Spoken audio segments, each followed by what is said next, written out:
Hello friends, welcome to VJS works. இன்றைக்கி காலிஃப்ளவரும் பச்சை பட்டாணியும் போட்டு ஒரு மசாலா மாதிரி செய்யலாங்க. இது சப்பாத்திக்கும் சப்ஜி மாதிரி சாப்பிட்லாம், நல்லாயிருக்கும். அதே மாதிரி ஒயிட் ரைஸுக்கும் சாதத்துலேயும் பிசைஞ்சு சாப்பிட்லாம். இந்த ஃப்ரைட் ரைஸு, பிரியாணி இதுக்கும் சைட் டிஷ்ஷாக சேர்த்துக்கலாம். இது எப்படி பண்ணலான்னு பார்க்கலாம் வாங்க.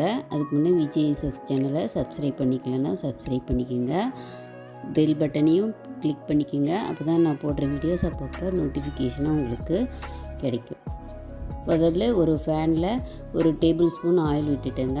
அதில் சோம்பு ஒரு அரை டீஸ்பூன் போட்டு நல்லா செவக்க பொரிஞ்சதும் ஆனியன் கட் பண்ணினது, பெரிய வெங்காயம் ஒன்று போட்டுட்டு கருவேப்பிலை சேர்த்து அதை நல்லா வதக்கலாம். கூடவே ஒரு சின்ன தக்காளி கட் பண்ணி போட்டுக்கிறேங்க. போட்டு அதையும் நல்லா வதக்கலாம். அடுப்பு மீடியம் ஃப்ளேமில் தான் இருக்குது. இப்போ இஞ்சி பூண்டு பேஸ்ட்டு ஒரு அரை டீஸ்பூன் தான் அங்கே சேர்த்துருக்கேன். அதையும் சேர்த்து நல்லா அந்த பச்சை வாசனை போகிற வரைக்கும் நல்லா வதக்கிட்டேன். இப்போ காலிஃப்ளவரை ஒரு கப் அளவு இந்த மாதிரி சின்ன சின்ன பீஸாக கட் பண்ணி சேர்த்துட்டு கூடவே பச்சை பட்டாணி ஒரு 1/4 கப் அளவு சேர்த்துருக்காங்க. மஞ்சத்தூளும் உப்பும் சேர்த்து நல்லா ஒரு 2 நிமிஷம் நல்லா வதக்கலாம். இது கொஞ்சம் நேரம் வதங்கினதும் தண்ணி நிறையா இதுக்கு ஊற்றக்கூடாது. இது சீக்கிரமாக வெந்துடும், பச்சை பட்டாணியும் சரி காலிஃப்ளவரும். அதனால் தெளித்து விடலாம். ஒரு 2 கை அளவு தெளித்து விட்டு மூடி போட்டு கொஞ்சம் நேரம் வேக வைக்கலாங்க. பாருங்கள், இது ஓரளவு வெந்துருச்சு. இப்போது பட்டாணியும் வெந்திருக்கும், காலிஃப்ளவரும் சீக்கிரமாக வெந்துடும்.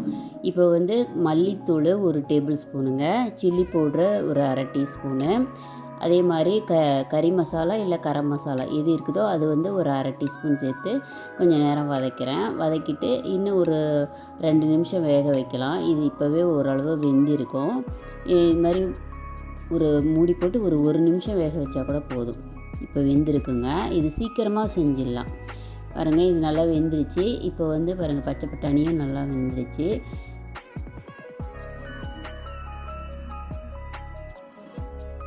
இப்போ லாஸ்ட்டாக பொட்டுக்கடலை மாவையும் கூடவே கொத்தமல்லி தழையும் சேர்த்து மிக்ஸ் பண்ணிவிட்டு அடுப்பை ஆஃப் பண்ணிடலாம். அவ்வளோதாங்க. இப்போ அந்த காலிஃப்ளவர் பட்டாணி சப்ஜி ரெடி ஆகிடுச்சு. இது சாதத்துக்கும் யூஸ் பண்ணிக்கலாம், எல்லாருக்குமே பிடிக்கும். ஒரு தடவை கண்டிப்பாக ட்ரை பண்ணி பாருங்கள். ட்ரை பண்ணி பார்த்துட்டு எப்படி வந்ததுன்னு எனக்கு கமெண்ட் சொல்லுங்கள்.